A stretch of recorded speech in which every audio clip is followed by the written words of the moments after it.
O sonho de muitos brasileiros é conhecer o mundo. O bate-papo é com ele, jovial, mas ele já passou de mais de 30 países e foi nessa conquista conhecer. E eu quero conhecer essa história. Guilherme Giuliani está aqui no nosso programa para esse bate-papo. Seja bem-vindo, obrigado pela atenção. Falar um pouquinho dessa história, mas pelo que eu estou vendo aqui, você não tem de idade o que você tem de conhecimento de país aí. Obrigado por estar aí junto com a gente. Pietro, eu agradeço aí também a oportunidade por estar abrindo esse espaço aí para nós, da Giuliani Elegant Center, também para que eu possa contar um pouquinho para os telespectadores, né, todos aí que acompanham as redes sociais, né, o programa. E sim, tenho de idade, mas tenho de país, sim. Não parece, hein? Não mais, parece, na verdade, um pouquinho mais. Acompanhou bastante essa parte de idade com países visitados, era um plano que eu tinha, né, para minha vida pessoal e carreira, poder chegar a ter o mesmo número de países da idade que eu tinha, chegar a 30 países aos 30 anos, então foi bem próximo nessa... A história começa história. aí, então, lá beirando os meados de 30 anos. Eu quero conhecer 30 países quando completar 30 anos, foi mais ou menos isso. Foi mais ou menos isso, só que assim, no início não era assim. Não era tá? assim. A ideia no começo foi conhecer o mundo no geral, os países europeus, da América aqui também, né? América do Sul, Central. Cheguei para a Ásia também, fazer uma viagem muito interessante. Então, se tornou um objetivo. Depois de um certo tempo, nós tivemos como objetivo aumentar o número de países visitados. E chegou um momento que eu pensei, por que não fazer 30 países aos 30 anos? Né? E mesmo com pandemia, Pietro... No período de pandemia você conseguiu desbravar alguma delas? Conseguimos, né, essa meta, né? Foi realmente algo que a gente imaginou que não iria conseguir, que era visitar aos 30, porque eu completei 30 anos justamente no ano de 2020, que a gente lembra aqui, né? Infelizmente foi um ano muito difícil para todos, um ano muito duro, né? Devido à questão pandêmica, mas...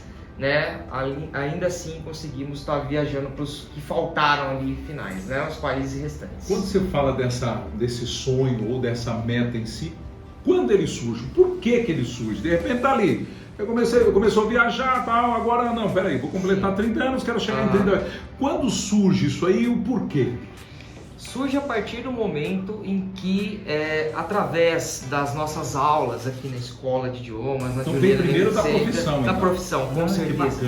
O que me motivou muito a poder viajar, conhecer muitos países e também estar passando esse conhecimento para os alunos foi a possibilidade de viajar para diversos lugares, né? E também trazer para eles esse conhecimento. E é lógico que isso foi surgindo aos poucos, né? E com esse surgimento, outros países foram aparecendo, novas ideias de viagem, e até que chegou um momento que eu pensei, bom, vamos então manter esse objetivo de viajar para 30 países aos 30 anos.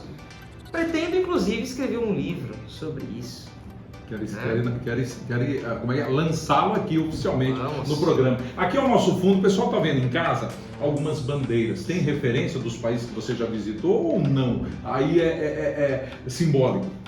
Na verdade, essas bandeiras são referências, né, aos idiomas da nossa escola, da Giuliani Elegant Center, né? Então todas as bandeirinhas que estão aqui atrás estão relacionadas com os idiomas que a gente apresenta e oferece aqui, Pietro e telespectadores. Então, ó, a gente tem aqui o alemão, nós temos o coreano, o francês, o italiano, aí tem a bandeira da Bélgica também, porque fala o francês lá. Aí nós temos a bandeira, por exemplo, do México, porque é o espanhol. Então, são bandeiras japonês, russo, então são bandeiras relacionadas aos idiomas da escola. E lá em cima, né, dos países que falam inglês principais, como o Reino Unido, a Inglaterra, no caso, os Estados Unidos, Canadá, enfim, são países que possuem os idiomas da escola. Porém, uma boa parte deles eu já estive para contar a história, né? Mas não são todos. Quero ler esse livro aí. Bom, vamos lá. Você falou então, hoje se oferece aqui, vamos falar um pouquinho da escola e voltar para a história das viagens. Sim. Você tem o quê? O inglês, isso é padrão. Hoje a maioria, o brasileiro ou não, alguns países tem que se falar o inglês e o espanhol, isso é de praxe. O que mais que vocês oferecem aqui?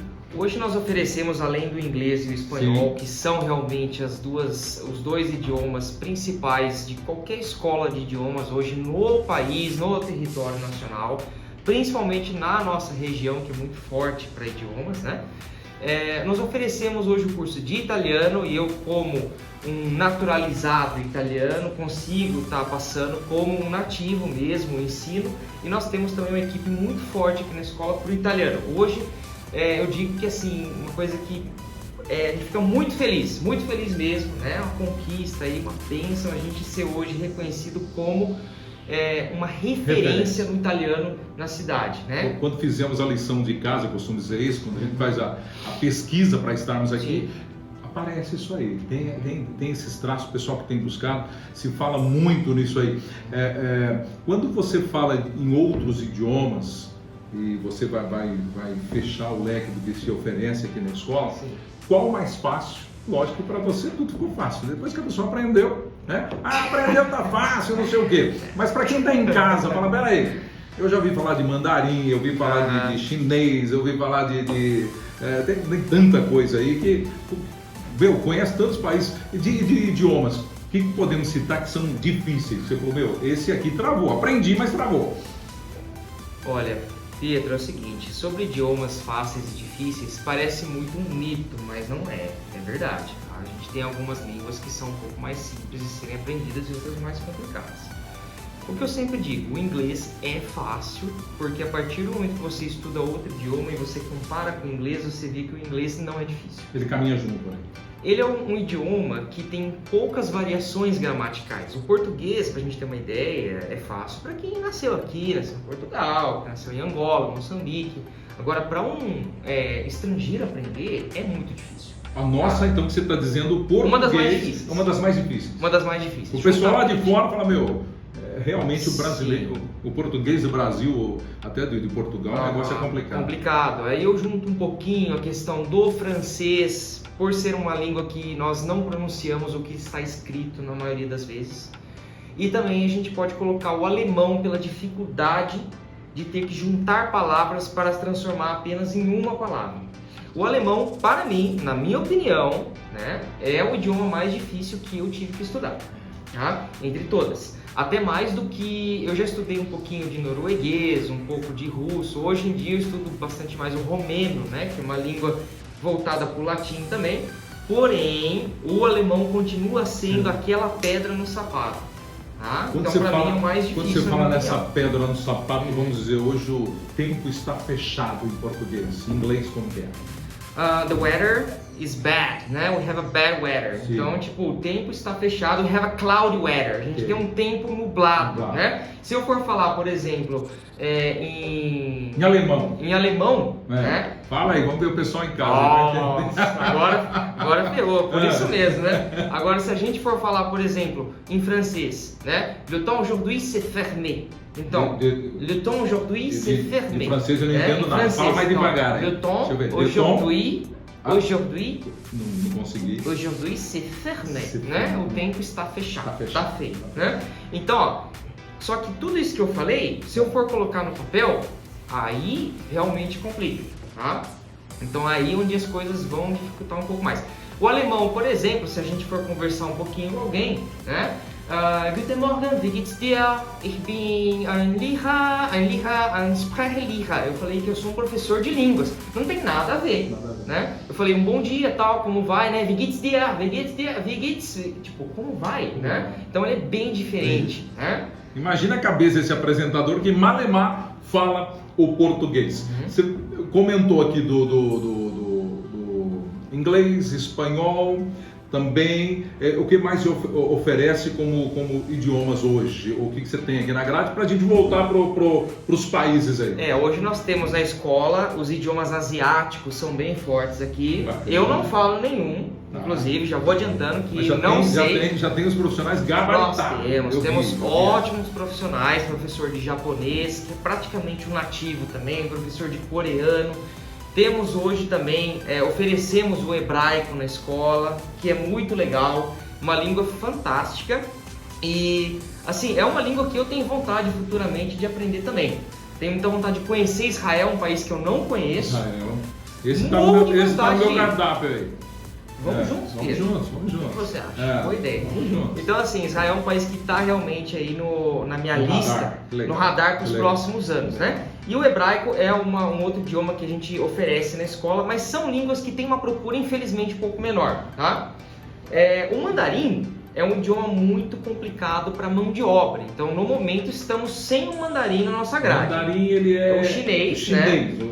Um idioma bem difícil, que é considerado no ranking das línguas mais difíceis, é considerado como a mais difícil, que é o chinês mandarim, a mais difícil do mundo todo, de todo mundo. É considerado o idioma mais complicado para se aprender, por ser necessário pelo menos 2.000 horas para você atingir o nível básico. Básico. 2.000 horas. Se a gente for, vamos supor que um aluno da nossa escola faz 2 horas de inglês por semana, 8 horas mês. O total no ano vai dar na casa aí de umas 90 horas por ano de... Um curso completo aí, pelo jeito. Sim. Anos e anos. São 96 horas por ano, tá? Então, se a gente for colocar, seriam quanto aí, fazendo 2 horas por semana? 20 anos. 20 anos. Lógico que quem Uma quer aprender faculdade e chinês meia, tem que morar na China mesmo, é a melhor ideia. Eu vou fazer um intensivo. Bom, mas hoje eu estou falando com ele, o Jovial, ele que visitou 31 países, está à mercê do próximo, se preparando para tudo isso. Quando se fala de país de visita, que perrengue você passou em um deles? Você chegou e falou, que foi? O que você encontrou lá? Olha, Pietro, se eu for contar todos os perrengues, a gente vai ficar nessa entrevista horas e horas, né? Até não sei quando, mas alguns foram realmente alguns perrengues maiores, né? Eu posso lembrar de um assim muito claramente, foi quando eu tive um problema com um veículo uma vez dirigindo na Europa. Eu tive não foi um acidente, né? Graças a Deus não foi um acidente, porém houve um problema com o meu carro na pista. E foi uma das primeiras vezes que eu tinha ido para lá. Hoje, se acontecer isso, a gente já sabe o que fazer. Na época eu tinha 22 anos, eu tô com quase 34, então vamos colocar que já faz aí 12 anos, né? E eu fiquei assustado, não sabia o que fazer. Mas assim, foi uma coisa, parece uma coisa ali surreal que aconteceu, que simplesmente apareceu uma viatura de polícia do meu lado, já era noite inclusive, eu estava viajando durante a noite, e o policial simplesmente me perguntou o que tinha acontecido e me ajudou, me escoltou até de volta para a cidade. De volta eu consegui fazer o retorno com o meu para-brisa todo rachado, né? Todo estilhaçado. Então esse policial me ajudou. Então foi um perrengue que eu fiquei com muito medo daquela vez. Fora isso, uma outra situação, digamos que talvez perder um voo, outro, um trem, que isso acontece bastante, né? E teve um fato muito engraçado para te contar também, Pedro. Esse fato foi muito engraçado. Fique ligado aí, né? Eu estava na Estônia em 2018, um país que é considerado como um dos mais seguros do mundo. E pertinho ali da Finlândia, cheguei até um local para visitar, era já por volta de 7 ou 8 horas da noite. E eu estava com um amigo meu, inclusive um ex-aluno nosso aqui, e se chama Devanir, e nós deixamos nossas coisas em um canto para tirar fotos ali do lugar turístico. País seguro, pronto. Sim, a casa do presidente, inclusive, era ali a famosa Casa Branca, só que da Estônia, né? E a gente pensou, muito seguro aqui, muito tranquilo, né? Tranquilíssimo. De repente, aparece alguém suspeito com uma bicicleta próximo das coisas. Começa a rodear, eu pensei, meu Deus do céu. Perdemos tudo no país mais seguro, um dos países mais seguros do mundo. Então foi uma história muito curiosa mesmo, né? E no final deu tudo certo, a gente não perdeu nada dessa vez. Mas foi um perrengue. Eu fiquei com muito medo, tinha até passaporte ali dentro. Imagina, sem documento, sem nada no país, complicou. Indo na contramão, países fascinantes. Estão falando aí de 31. Quando eu falo assim, qual deles te fascinou? Olha, essa pergunta é muito fácil, né? Embora eu tenha meus países favoritos, né? Logicamente, a Itália é o meu país favorito, por ter a minha família, toda a minha história, a minha origem. Eu também gosto muito de alguns países europeus como a Bélgica, gosto muito da Suécia, da Romênia. Aqui na América eu me apaixonei muito também pelo Chile, estive ano passado, né, com a minha noiva no Chile, então assim, foi um país que eu gostei bastante. Mas o país mais fascinante que eu já estive na minha vida foi a Islândia. Tá? A Islândia, Pietro, tudo que você imaginar que existe, criação divina, você não imagina o que foi feito naquele país. É a terra que tem a parte fria, a parte quente, tem águas termais, tem animais que não existem no continente, nos outros continentes. Então, ali você percebe, fala, poxa vida, olha que coisa divina, diferente, porque é maravilhoso. E é uma ilha, né? Mas é uma ilha grande para ser explorada, a aurora boreal e etc. Inclusive a aurora boreal é a minha decepção, porque eu não consegui vê-la até hoje ainda. Tive 3 oportunidades, tá? Na Noruega, na Finlândia e na Islândia. E infelizmente não chegou a hora ainda de eu ver a aurora boreal, as luzes do norte, né? Que é um espetáculo da natureza maravilhoso. Infelizmente não consegui ver ainda. Mas a Islândia eu recomendo, quem puder visitar esse país, vale muito a pena. Tá? Você comentou aí da Islândia. Poderia falar que lá também você encontrou a cultura que te abraçou? Porque você falou do lado religioso, que tem isso aí, tem animais que não existe em parte nenhuma, tá lá. Culturalmente, lá mantém essa bandeira também? Sim, culturalmente é um pequeno, como eu falei, um pequeno país onde eles mantêm uma cultura muito forte, local, né? Não somente na Islândia, todos esses países pequenos, né, da Europa, alguns países também da Ásia que eu estive, eles mantêm uma cultura local muito, muito grande. Muitas vezes a gente sabe que são culturas diferentes da nossa, sim, crenças diferentes da nossa, porém, eu acho que a gente conhecer de uma forma, saber, é tudo experiência que nós passamos para as pessoas. E na Islândia, realmente eles mantêm a raiz. É como se a gente comparasse com as raízes indígenas de um país que vem de cultura indígena, como o Brasil, os Estados Unidos, né, o Canadá. Pouca gente sabe, mas o Canadá é um dos países mais com origem indígena do mundo, né, com mais cultura indígena. Muitas e muitas regiões, províncias ainda mantêm os nomes das tribos indígenas, né? Então a Islândia manteve sim essa cultura. E o que é o mais complicadinho um pouquinho nesse caso, Pietro, é a parte da comida, né? A alimentação é algo... Lá na Islândia foi o lugar que eu tive a pior experiência gastronômica da minha vida. Para você ver, é o lugar mais incrível que eu já visitei, mas em termos de alimentação foi para mim um dos mais difíceis. Eu iria chegar nessa pergunta, mas você já entrou nela, vamos lá. O que te chocou? Qual foi o prato que te chocou entre os países? Mas pelo que você já falou, lá na Islândia, o que foi? Você encontrou... Aqui nós temos animais de estimação aí, cachorro, etc. e tal, e comenta-se muito que lá é um prato de primeira. Como tem países que nós comemos a carne bovina, sim, e o boi, né, a vaca, o boi, são sagrados e etc. e tal. Você encontrou pratos assim, ou esse lado da culinária que você falou, opa, peraí, nessa barca eu não vou entrar não. Mas eu entrei. Entrou? Na Islândia eu tive a oportunidade de comer um prato que eu não me lembro o nome em islandês agora, porém ele é um prato que é a carne de tubarão. Tubarão. Só que um tubarão não frito nem nada, é um tubarão que ele é enterrada essa carne e ela fica maturando debaixo da terra e depois eles servem esse prato como se fosse um tubarão, digamos que por muito tempo, ele não vou dizer que ele está apodrecido, mas ele é temperado de uma forma para que ele seja uma comida para poucas pessoas comerem, tá? Então assim... Olha que eu já conheci cultura em alguns lugares, mas esse agora é surpresa. O tubarão é a carne de tubarão. E a forma que eles armazenam isso aí. Sim, com certeza. Lógico que tem pratos mais, assim, um pouquinho mais exóticos que eles têm qualidade. Eu gosto bastante. Que nem, por exemplo, um hambúrguer de alce. É muito bom, se parece muito com hambúrguer bovino. É muito parecido. Um outro prato que esse eu não encarei e eu não encararia foi na Escócia. Estive na Escócia por alguns dias, um país também que eu gosto bastante, muito medieval, todas as histórias que a gente ouve a respeito aí das épocas dos anos 1500, 1400, que é o haggis. O haggis, chama haggis. O haggis... Traduzindo, tem alguma tradução esse trem? Então, o haggis ele é na língua ali da Escócia, no dialeto, né? Porque a Escócia fala inglês e também tem o dialeto, né?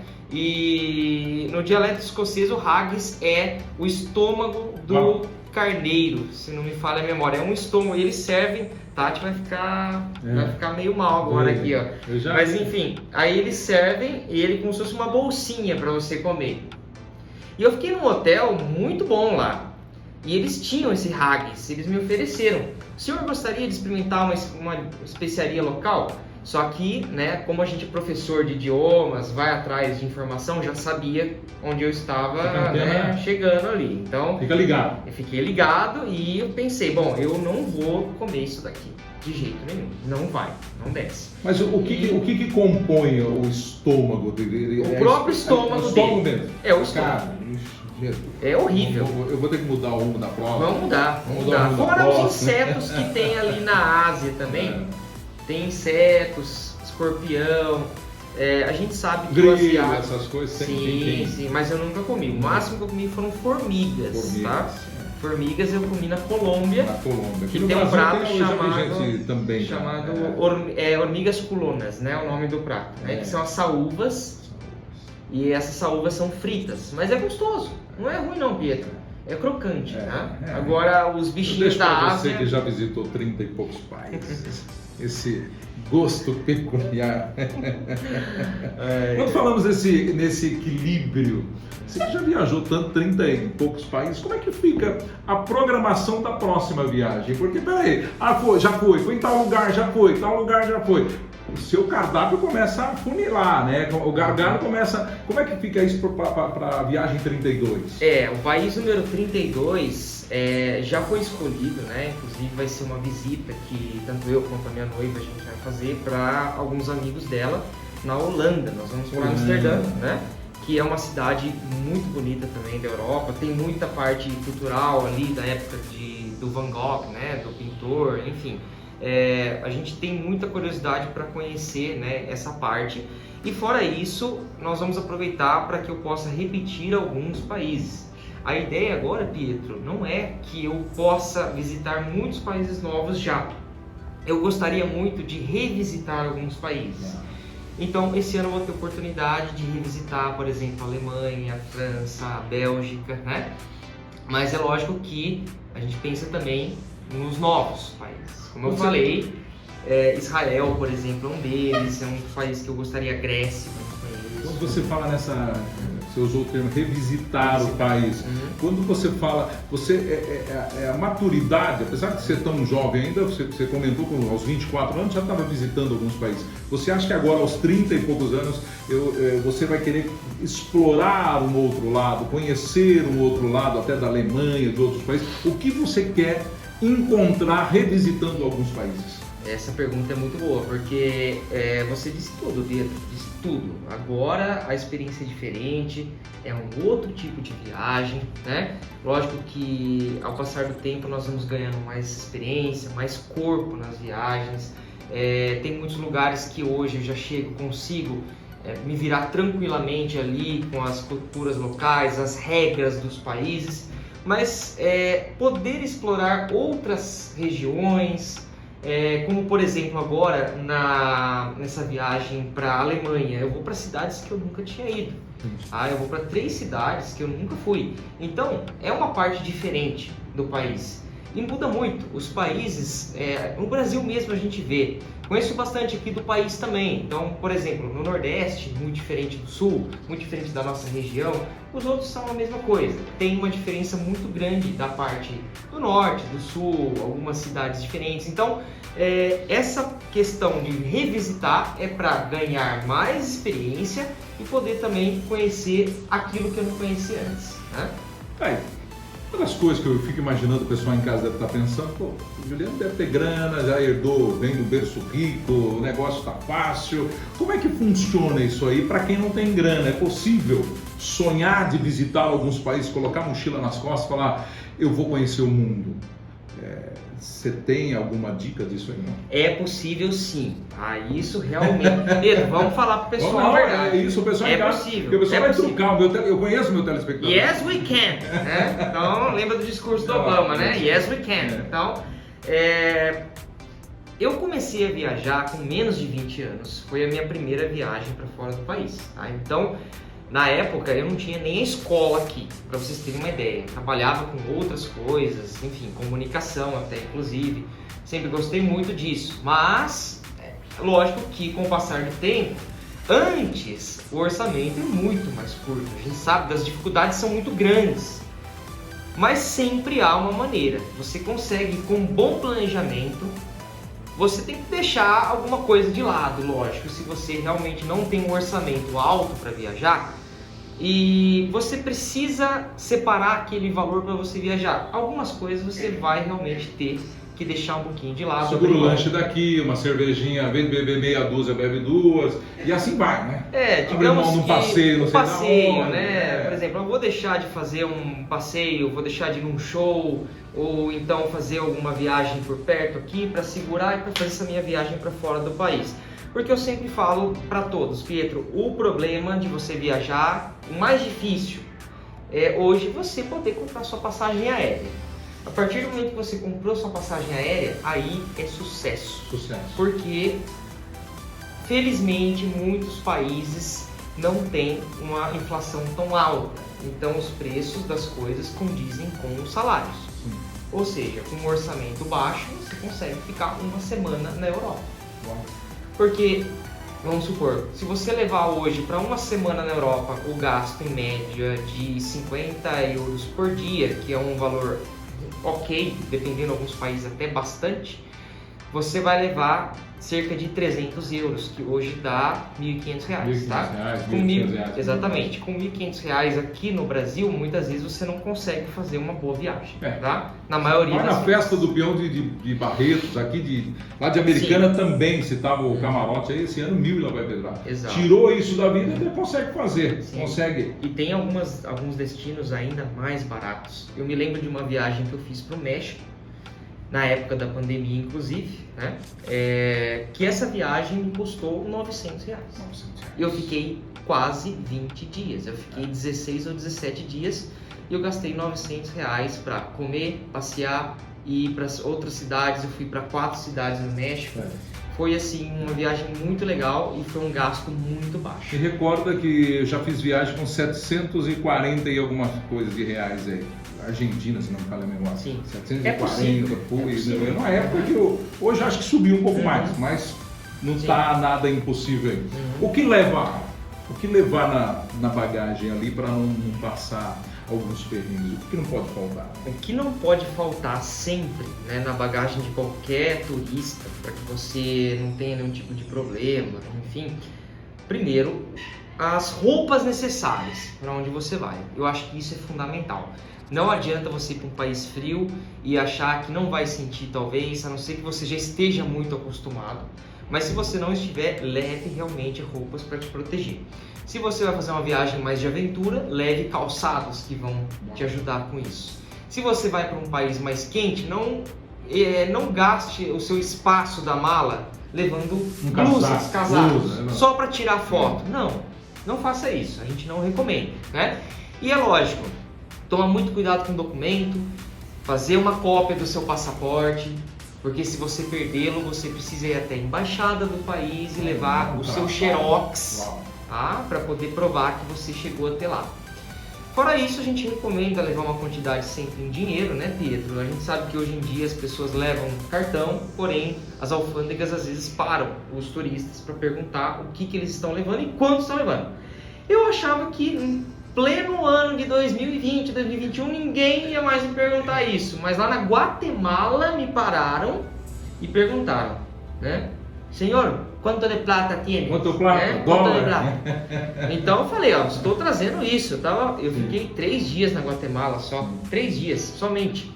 E ele achou que era muito pouco. Mas só isso que você está trazendo? E daí eu tive que mostrar o cartão também.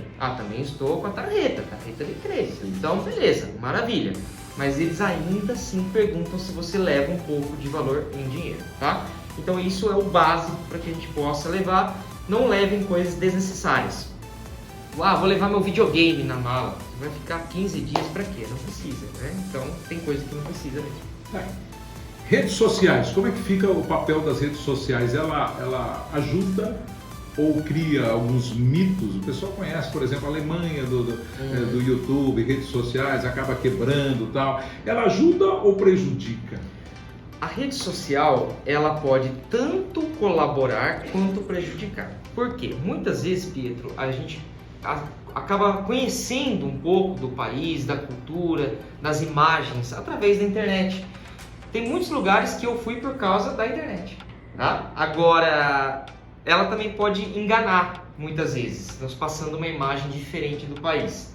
Ou de uma forma positiva ou de uma forma negativa. Eles podem simplesmente dizer, esse país não é legal, não é um país bom para se visitar. Só que você vai para lá e tem uma imagem distorcida, diferente, é um país que te agrada. Assim como muitos lugares podem ser bons segundo as redes sociais, os vídeos, os youtubers aí da vida, e a gente chega lá e se decepciona muito, né?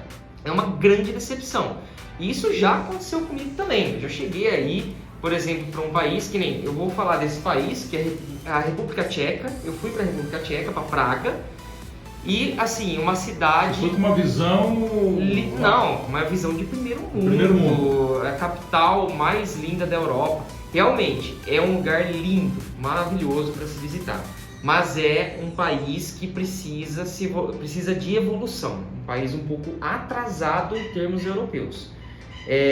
Então, assim, isso a internet não mostra. Ela só mostra a parte boa. Inglês, quase ninguém fala fora da capital. Então, tive problemas com isso, né? Somente a língua local é difícil. E fora isso também, né, essa questão da infraestrutura, que ficou um pouquinho aquém, tá? Aí, bom, antes de falar de tempo de curso, voltar aqui e vender um pouco do seu peixe aqui, quem quer viajar, quem quer fazer aí uma viagem rápida, precisa o básico do básico, tanto do inglês, do espanhol. Você participou em algum desses países aí, de alguma celebração cultural, de algum ritual que você fala, puxa, vou aproveitar e vou participar? Você embarcou nessa, não? Olha, a gente já teve oportunidades aí de vários tipos de rituais, né? E em relação, principalmente, né, tanto a igreja cristã, quanto também as igrejas relacionadas ao cristianismo, né? Porém, fora do cristianismo, não tive nenhuma experiência de acompanhar. Logicamente que na Ásia, em qualquer lugar que você vai, você acaba verificando que há muitos templos e tudo mais, principalmente naquela parte ali do Camboja, da Tailândia. Porém, não cheguei a ter uma experiência, né, para acompanhar. Porém, esses tipos de rituais são muito comuns. O que a gente vê é que eu ainda sinto que aqui no país as pessoas abraçam mais a celebração, o rito, enfim. Aqui no Brasil nós temos aí, você pega algumas regiões como as indígenas, Sim. você vai para lá, se participa, né? Sim. E assim vai. Mas é bom, dentro dessa visão aí.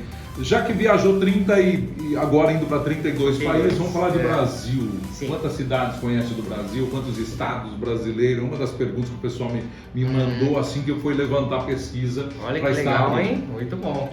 Bom, aqui no país eu conheço, se eu não me engano, 10 estados. Vamos lá, então. Rio de Janeiro, Minas Gerais, Paraná, Santa Catarina, Rio Grande do Sul, Goiás, Ceará, Bahia. E, bom, estado de São Paulo, 9. São 9 estados, né? 9 estados. Tive a oportunidade de visitar 9 estados. Tenho vontade de viajar para outros estados daqui também. Não tive oportunidade, porque, assim, Pietro, eu gosto muito dessa nossa região sudeste e sul. Então, sempre que eu tenho uma oportunidade, eu acabo descendo um pouquinho lá para Curitiba, uma cidade que, né, você conhece bem, né? Florianópolis, uma cidade também que não tem nem que falar, primeiro mundo, né? Primeiro mundo. E nós gostamos muito do Rio Grande do Sul também, daquela parte da Serra Gaúcha, pela questão da cidade de Gramado, né? Tanto é que um dos meus lugares favoritos é a Serra Gaúcha, Caxias do Sul, Garibaldi, Gramado, Bento. Você falou de lugares favoritos, e eu finalizo aqui a parte dessas viagens. 32 países, 10 cidades brasileiras, 10 estados, perdão, brasileiros. O Brasil perde alguma coisa para outros países? Ou ainda, porque toda vez que eu volto para esse cantinho do mundo, eu falo, esse Brasil nos abraça. Eu não sei se eu sou meio, né, adoro esse país, sim, mas você tem essa sensação também, não? Brasil é Brasil? Eu acredito que em muitos pontos o Brasil realmente tem suas vantagens, mas poderia melhorar muito também, né? Eu acredito que comparando com a Europa tem uma estrutura hoje muito mais estável, mas há muitos países que o Brasil ganha de lavada, tá? Eu já fui para muito lugar que aqui é melhor, tá? Então o pessoal acha que todos os lugares são melhores que aqui, é mentira isso, não é? Então tem muito lugar que eu fui que eu comparava sempre comparo, não, isso aqui lá é melhor, né? Ainda mais nessa região que nós moramos, que é uma região muito privilegiada. Eu digo que é primeiro mundo aqui, se a gente for considerar em termos do país, né? Não podemos generalizar por ser um país continental, mesma coisa que os Estados Unidos é um país continental, onde mais? Vamos pôr a Rússia, é um país continental hoje, né? Passa por todos esses problemas, então assim, são países com regiões mais ricas, regiões um pouco mais carentes, então a gente sabe que talvez se houver um balanço melhor no futuro, aqui possa ganhar de muitos lugares que hoje estão um pouquinho um andar acima, né? Mas a gente sabe que o potencial do país é muito grande, sim, muito grande, né? Juliano, primeiro agradecer esse tempo seu, abrir um espaço na tua agenda, estar nos atendendo, compartilhar a tua história com o pessoal em casa. É rico entender isso. E indo para o curso básico que se tem aqui, como indicação, começar com os vizinhos aqui. Nós temos tantos países aqui que nem passaporte exige, né? Faz parte do Mercosul aqui. Seria uma dica para o pessoal. E quanto tempo é interessante o pessoal saber o básico do espanhol, do inglês, para estar indo encarar uma viagem, mesmo que seja rápida? Obrigado, viu? Pedro, primeiramente, né, antes da gente finalizar, foi um grande prazer estar aqui com vocês, né, toda a equipe também. Para poder trazer um pouco, né, do nosso conhecimento, dessa nossa caminhada, trajetória para todos os telespectadores e fãs aí do programa também, né? Eu recomendo começar sempre viajando um pouquinho mais perto, né? Se você já começa muito longe, vai ficar num lugar que é muito distante de casa, principalmente por bastante tempo, vai dificultar um pouquinho, tá? Vai bater aquela saudade, ou vai então daquele homesick, né, que é quando você tem saudade de casa, o termo que você usa para tipo, estou sentindo falta do país que eu venho, enfim. Tudo isso complica bastante se você faz uma viagem muito longa, para um país muito distante e muito diferente. Então a gente recomenda começar com a América do Sul, ou então os Estados Unidos, né, porque o inglês está presente no nosso dia a dia. Aqui na cidade americana, por exemplo, foi Santa Bárbara, colonizados por americanos, né? Então a gente tem essa cultura aqui. Começar aqui pelo continente, tá? Porém, né, se você tem muita curiosidade, quer abraçar a ideia, é legal estar indo bem preparado com um pouco de antecedência. A gente recomenda uma viagem bem planejada um ano antes, tá? Para começar a pensar, a organizar, a reservar a hospedagem, ver onde vai ficar, quanto vai levar dinheiro, etc. E sobre a preparação do idioma, inglês básico para poder viajar para qualquer lugar. Mesmo muitos lugares ainda não tendo 100% das pessoas que falam inglês, né? Ainda assim, hotel, restaurante, aeroporto, vai ter. Esses lugares são obrigatórios para terem pessoas para poder comunicar em inglês com você. O espanhol para a América. Então, vai fazer uma viagem na América, para o México, para a Colômbia, vai para a Argentina, vai para o Uruguai, para o Chile, saiba um pouco de espanhol. E lembre-se, né, gente? Espanhol e português são parecidos, mas não são iguais, né, Pedro? Você sabe muito bem, tá? Você já foi bastante aí. Então, assim, a gente até consegue falar um pouquinho, né, do portunhol ali. Portunhol. Né? Mas tem algumas situações que não tem jeito, não. Exatamente. Quando se fala nesse tempo de preparação, um curso hoje básico para o pessoal que quer programar a viagem daqui a um ano. Ele entra num curso básico e já leva quanto tempo, mais ou menos? A gente recomenda, em média, para você poder viajar tranquilo, sabendo um pouquinho, 6 meses de curso para poder, né, você ter uma base. O espanhol um pouco menos, tá? O espanhol eu diria que cerca de 3 meses você já vai até bem preparado para poder se virar, tá? Nesse caso, nós recomendamos que o aluno também estude bastante em casa, porque só as aulas não resolvem. Então, embora a gente tenha todo um material bom, preparado, estrutura, bons professores, não é somente o fator classe que vai fazer o diferencial. E também o estudo em casa, preparação do aluno fora, o extra classe. Então, se realmente o aluno se esforçar durante esse período, ele consegue ir para se virar legal, tá? Caso de intercâmbio, aí, Pietro, a gente pede um tempo um pouquinho maior para que o aluno chegue mais bem preparado no idioma, tá? Porque o intercâmbio, ele já vai ter o contato mais acadêmico, ou então na parte do estudo diário, então é um pouquinho mais difícil, tá? Mas não é impossível não.